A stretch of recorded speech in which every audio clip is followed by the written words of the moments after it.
What's up, players? Welcome to another episode of the Player One Podcast. I'm your host, Tyrone Jr., aka Hollywood Champa. I'm gonna keep this one short and sweet, man. Baltimore, we are running out of hope. Our fan base is just turning on the players. Our coaching has been trash. I've been turned on the coaching, well, head coaching. I don't want to jump into 2 years ago when I would press the idea of promoting Mike McDonald to our head coach and promoting John Harbaugh. We should have moved him into the office. Like his time is over with. Should have moved him into the office. Let him just be an advisor or something of that sort. Let him, help with management, but get him off the coaching. And we should have invested in our young guy Mike McDonald, who used to run our defense when our defense was at its best. We let him get away, let him go off to be Seattle's head coach, and then we promoted Zach Orr from under his wing, who only had a few years of coaching experience, who's not ready to be a defensive coordinator. Um, Happy for Zach Orr, but this is not the time. Not with this team, not with this roster. Well, this roster is broken down. We are down to third string damn near across the board. We have Cooper Rush as our QB right now. We are not looking good, but I'm not calling it quits on the season. There is still a slight chance. We just have to win. I think at least one of these last two games before our bye week. The bye week is going to be crucial. We need everyone to get healthy.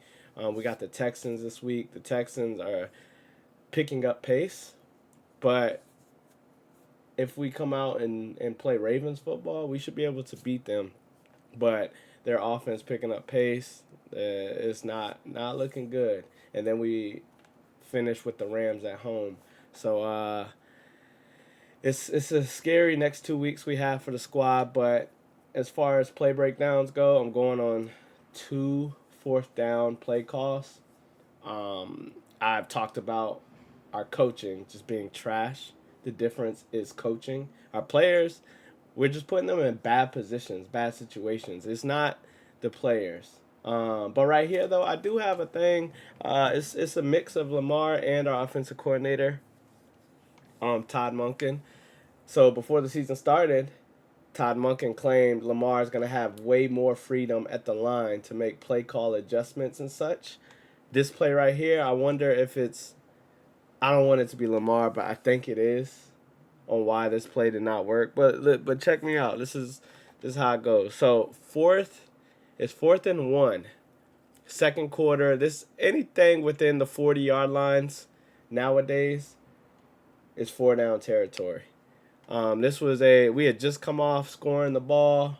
I think maybe 2 possessions ago. First drive of the game, we ran a perfect possession and got all the way downfield, scored a touchdown. Since then, we look like trash. But this is a moment to show that we are good. We're gonna dominate. 4th and 1, momentum change right here. But look at this, man. We were beat pre-snap. This is what I'm talking about. The pre-snap is everything.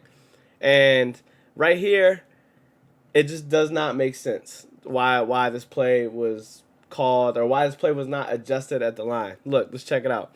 So look at the numbers game. As far as numbers go, look at the numbers. We have trips left. First off, Justice Hill is in. It's 4th and 1. And we're lining up in shotgun when we have Derrick Henry.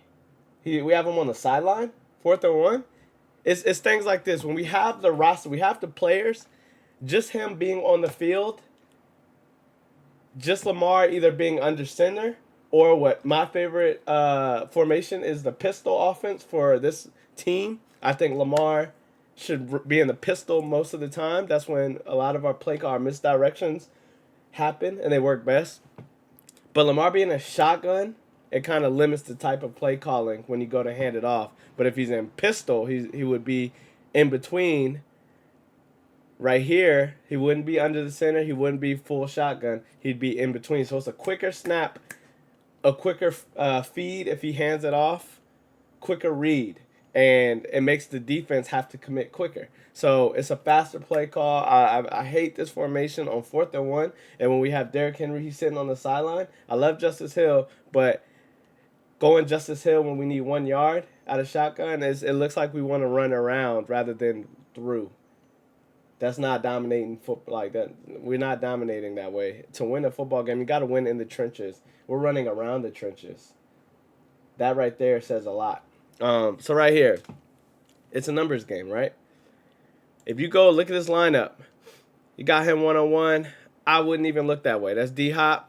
He can win this matchup easily, but it's just playing a game of chance. We need 1 yard. All we got to do is get right here, just anywhere 2-3 yards. But we have trips over here if we're going to go shotgun. First off, I'm not going this formation. You're not going to catch me running shotgun on 4th and 1. I would at least act like I might run the ball, and it's going to make the defense pack in a little more. They're going to respect that, and then it's going to open up options to the outside. So right here, going to shotgun, they can sit back comfortably. They are sitting back comfortably. But with that, we have trips over here. It's a numbers game. Why not run a quick bubble screen? We run a lot of screens at least once a game, and it's always successful. I think this time we ran twice this game, and both of them worked well. This one, why not run a bubble screen? You can literally make a play check right here, Lamar. You see the numbers. This guy is way back here. Look, 3-on-2, 2 blockers. You could have him step back, catch the screen. You could have him step back, catch the screen, and we have 2 blockers in all this space. 1 yard, a quick snap, throw it over here, and let our men be men. You send him in motion. Well, I don't like the sending him in motion as you're about to snap the ball. Send him in motion pre-snap so you can see what the defense does. All these teams we are playing against, if you watch their offense, they are sending somebody in motion before the play starts just so the quarterback can get a better idea of what is the defense doing. Are they man? Are they zone? But him going across like this, going out, and him running with him shows man. So now, if they're going man, there's a good chance to bring in pressure. Look at that. 1, 2, 3, 4, 5, 6 people are rushing. Look at the numbers over here. Now it's 3-on-1. If we were to run the screen, look at this. If we were to run the screen, look. But Lamar, why are you not looking this direction? Usually, you replace the blitz. Whenever there's a blitz across from the linebackers, if you have anybody running a slant, you replace the blitzer. So if you see somebody right here and they blitz, the easiest throw, a lot of the best quarterbacks will just throw it right where they used to be. So if he's going to blitz, he just pointed at him. He's running the slant. He's replacing the blitz. Look at all this space. Lamar, look. What are you looking at over here for? What are you looking at, Lamar? You had numbers on this side. Why are you not looking that direction? Oh, my gosh, wide open. He could have been wide open if he's doing the screen. That guy was running with him. That should be a first down. We turn the ball over on downs right here. Look at this. You throw the ball away. You can't win like that. You can't win like that. Last play right here. Cooper Rush, who's about to be our starting quarterback, which is crazy. Why we have Cooper Rush as a backup, I was not a fan of the offseason pickup. We picked up Tyler Huntley back on the squad. We should have had him, getting ready. We need a quarterback that can run. Cooper Rush is the total opposite. He is a traditional quarterback. He is not leaving that pocket. Our offense changes completely when you have Cooper Rush in the game. 4th and 2. 4th and 2 is late in the game. We look down 30-13. It is what it is, but right here is unacceptable. I like us coming out of a huddle fast and making the defense have to rush like that. I like that. We came out the huddle and said, all right, get ready, get ready, get ready. But, again, it's Justice Hill, 4th and 2, in shotgun. This is not much of a threat. And then you line up numbers. It's just us I hate being packed in like this on offense because you give more defenders a chance to be a part of the play. Why not space them out like the last formation and try to work the numbers, work the space? There's all this space on the football field. Look at all this space out here, all the space down here. You got 2 of the better receivers. You got to DeAndre Hopkins, put him on an island over there, 1-on-1. Put Zay Flowers on the island. That speed, if they want to run man, give him a second or two. He going to run across the field or do some zigzag. You do a cartwheel, get open. Zay Flowers is hard to keep up with. I don't know why we don't use these athletes. We're paying them too much money not to use them. But to run this formation, this is something we should run the ball with. If we have Lamar in the game, we can run a power right. Just quarterback keeper, keep Derrick Henry. If you want to use Justice Hill, he's a decent blocker, but still, the threat of Derrick Henry's big body on 4th and 2, he needs to be on the field. Say hike, look, numbers game. If you want to run, look, I just see enough white to where if we wanted to run with Tyler Huntley, a quarterback that has the extra threat of using his legs, I think we have a lane right here. Just run off of them. They can just bunch up. Everybody block down. You block down. You go up, block him. You block him. You got this guy to come in. This guy can go up, block down, and it will create an edge. And if it's one-on-one right here, it is what it is, but we just need 2 yards. Just do a little juke if it's Tyler Huntley or Lamar, and just dive forward, dive past him. Or shoot. He might, look, let's see what he does. Oh, he backs up. If it's a run, oh my gosh, just look, man.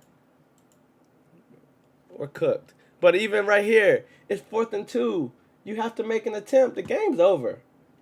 No pressure at this point. At least make an attempt. Why are you looking at the deep ball? You trying to go big? Oh, you had him. Just wait half a second. He's panicking. Mark Andrews, you can throw him the ball. He's going to fall down, probably get a first down. But what did he look? He was panicking. Oh my gosh, he throws the ball out of bounds. We're cooked, man. Right now we are cooked. The team just looks trash. It's coaching first. It's not the players. They're only doing what they're being told, really. I'm not going to beat them up too much. I know Lamar's hurt. Rest. We need you for that after the bye week. We got to, right now, before the season started, I was pissed to see that we had an early bye week. Because I thought we was going to be fully healthy. We were going to come out here and whoop. And then we needed a break later in the season. Take a break, get the week off. But with all these injuries and with all these losses, we need that bye week now. We need to get ourselves together for that push. I'm not counting us out. All we got to do is make the playoffs. I think if we make the playoffs, we are just as scary as ever. And our home field advantage don't even exist for real. I feel like we're a better team on the road. I mean, this game doesn't show it. But when we're at full strength, Baltimore at home is not what it used to be years ago when we had Mike McDonald running our defense. Our defense is Swiss cheese. So being at home and letting that happen is a bad look. I'd rather us get cooked on the road, but I think we're a better team on the road when it's us versus everybody. But us at home and all that, we're not doing well enough to play in front of our fans anyways. But I think these next 2 games are at home. So we better get it together. Let's try to get some wins. Or 1 win. We have to beat the Texans, dog. If we don't beat the Rams are going to be tougher than the Texans. So come on, we got to get it together. I'm not counting us out, but it's getting scary. October is spooky already. That's it. Player One Podcast. Thanks for tapping in. I love how y'all reach out to me when we losing. Every time we winning this stuff, never hear from y'all. But then as soon as we start losing, everybody tagging me on Instagram, posting, and like, damn, okay, it's cool. Like, just make sure y'all support and comment and like and subscribe, things like that. Then it's cool. But it's not cool if you a friend or associate and you try to talk your talk with me, but you quick to reach out to me, but you don't take a moment to come support. That's crazy. I don't like it. I'm not even gonna respond at that point. If I haven't gotten any support, that's just what it is. Like, it's weird. Y'all weird. But that's it. Play One Podcast. Yeah.